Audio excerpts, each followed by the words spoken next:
welcome to today's podcast. I'm Lady TrenettWilson, and I'm the host of Royal Black and Elite, and usually we lecture. And today, I am so excited because we've been doing these crime podcasts, and they've been really great. So I wanted to share it with my YouTube channel, and what I am doing is bringing to light Royal Black and Elite people who were accused of crimes that we've never even heard about. And this podcast is going to bring to light a woman who most people have never heard of, but she was accused of some horrendous crimes. And it's so interesting that it was a woman, because normally women are not accused of crimes unless they're accused of something like, putting something bad in someone's drink. So some people may think Roberta Elder was the first accused serial killer, female black serial killer, but it was not. It was actually a 17-year-old girl. So I can't wait to get into our podcast. Welcome, everybody. Don't forget to hit that like, share, and subscribe. And thanks for joining me and taking a little bit of time out of your day to learn more about our history because, even though we have some great history and it's wonderful, we also have some very interesting history. And I really thought, wow, how come this hasn't been made a movie? Because it is extremely interesting and intriguing what happened to this young woman.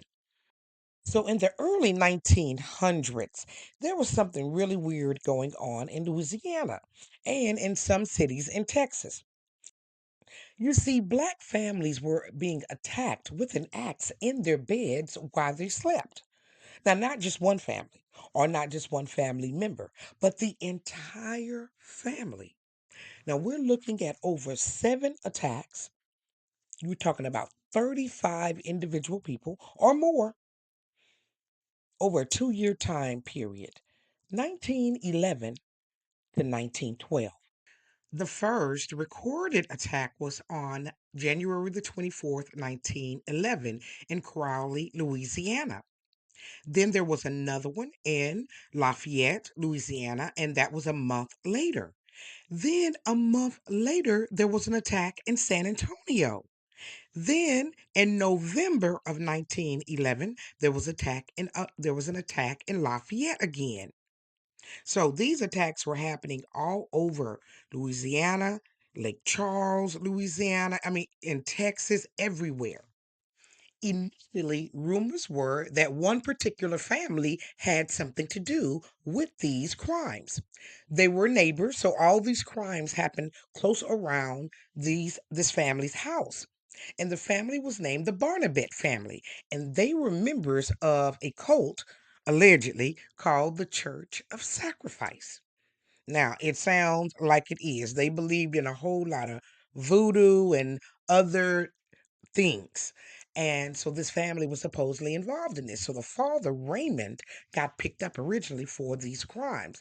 Now, his daughter and his wife, they said, or the woman he was living with, said that he had done these things, but the neighbors said that he hadn't. And why would they say that? Well, because they said that Raymond was very abusive. And he was also a rolling stone. So the young lady who took the fall for all of these crimes was his daughter. Her name was Clementine Barnabet. Now, Clementine was born in St. Martinville, Louisiana in 1894. Now, her mom's name was Dina Porter, and as I had mentioned, her father's name is Raymond Barnabet. Now, they weren't married, of course, as I just mentioned, but again, there was some abuse that was supposedly had taken place in the home. And not only that, they had taught them a lot about voodoo and going to this church. Now, it's said that that Clementine was a mulatto, but in this picture here that they use for her, you can't really tell. And this is the only picture that they have of her. They don't have any other pictures of her mother or her father. Now, even though Barnabet went in there and said she had done these crimes, it was clear that the young lady was not mentally well. Even though she was not, they arrested her, her father, a brother, and even the pastor or the leader of the church. His name was King Harrison. Now, Clementine, she took the blame for it all. And she confessed, despite the, the unraveling of her story. The things that she said that she did and that were done to the people were not backed up by forensics. And by the way, they really didn't have a lot of forensics back then, but it wasn't possible, the things that she said that she had done.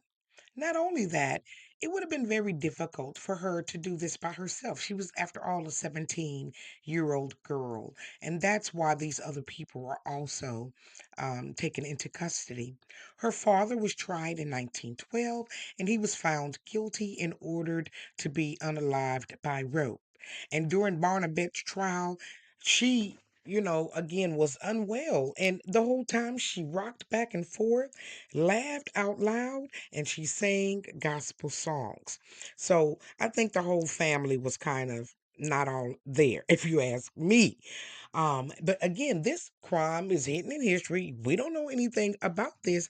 If you're in Louisiana, did you hear about this story? Most of these crimes occurred in Lafayette. Did your grandparents ever talk about these stories?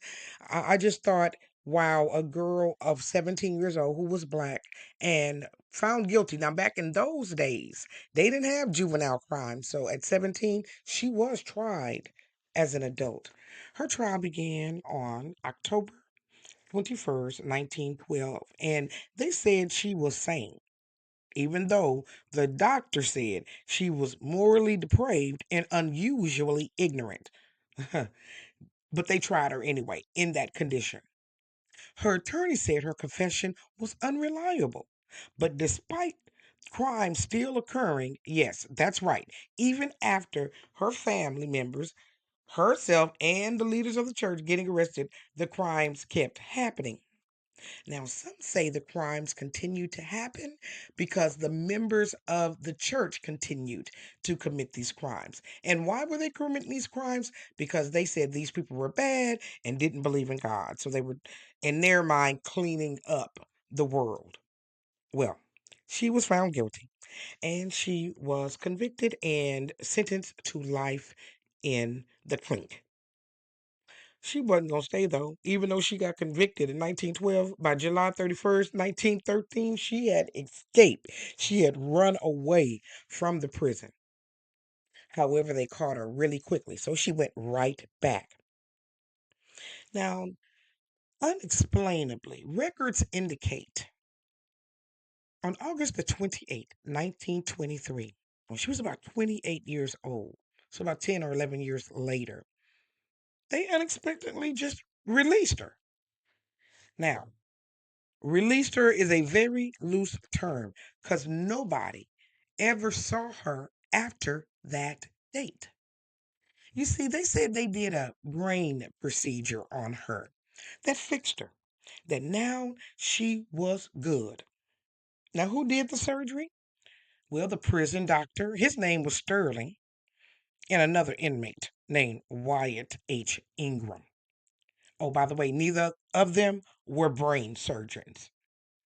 Reportedly, it wasn't a lobotomy because they said that the lobotomy didn't come into play until 1940. So it wasn't possible for her to have had a lobotomy. So what did they do, these two untrained, unbrain surgeon convicts do to this woman? We still don't know because no one has ever heard from Clementine Barnabet again or have never seen her again. So where did she go after her release? What happened to her? We do not know. What's even sadder is we still don't know who hurt all of those black families. So when it comes to a great movie, this one would definitely be it. The mystery surrounding it, the history surrounding it, and then a 17-year-old girl in the middle of it. So that's been today's podcast. Have you ever heard of the nation's first accused black female serial killer? Do you think she did it? I think she did some of them. I think she was in the mix some kind of way. I don't think she did them all, and I don't think she did them by herself. Or do you think it was like a serial person out doing it? In fact, this man, Henry Lee, was accused of being the person who actually did it.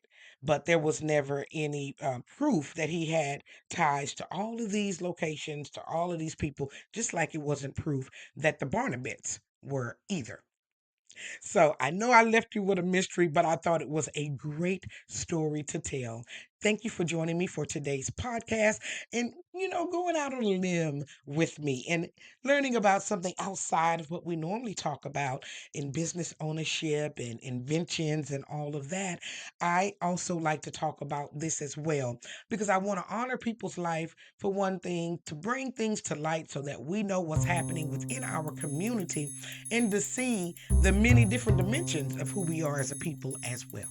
So, again, thank you for joining me for another great episode of Royal Black and Elite. And if you want to learn more about the Royal Black and Elite, click on one of these other videos. Thanks for watching.